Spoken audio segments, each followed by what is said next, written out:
কি কৰিব পাৰোঁ আমাৰ ইংৰাজীটো এলফাবেট বা বৰ্ণমালা আমি ধাৰণা দিব পাৰোঁ। তেনেকৈ ছাত্ৰ ছাত্ৰীক যেতিয়া আমি সুধিম এইটো কি দেখা পাইছা, এইটো নিশ্চয় কৈ দিব এতিয়া এইটো কেপিটেল লেটাৰ, তাৰ লগে লগে আমি এটা স্মল লেটাৰ ধাৰণাটো দিব পাৰোঁ। এতিয়া এইটো এনেকৈ মেলি দিম, সিহঁতে নিশ্চয় ক'ব কি এ। ঠিক তেনেকৈ আমি যেতিয়া এইটো দেখুৱাই দিম এইটো কি বি, আৰু এইটো স্মল লেটাৰ এইটো কি বি।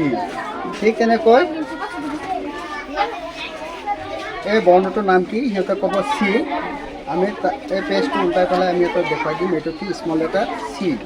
ঠিক তেনেকৈ ডি, আৰু এইটো আমি পেজটো উল্টোৱাৰ লগে লগে এইটো কি হ'ব ডি।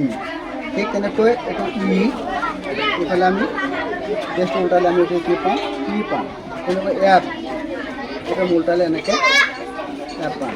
ঠিক এইটো TLM-ৰ জৰিয়তে আমি কি ছাত্ৰ ছাত্ৰীসকলক স্মল লেটাৰ তাৰ লগত আমি কেপিটেল লেটাৰ দুয়োটা বৰ্ণৰে আমি সিহঁতক পাঠদান দিব পাৰোঁ। তাৰ লগত সিহঁতৰ স্মল লেটাৰ আৰু কেপিটেল লেটাৰ দুয়োটা বৰ্ণ সিহঁতৰ চিনাক্তকৰণ কৰা সহায় হ'ব। ধন্যবাদ।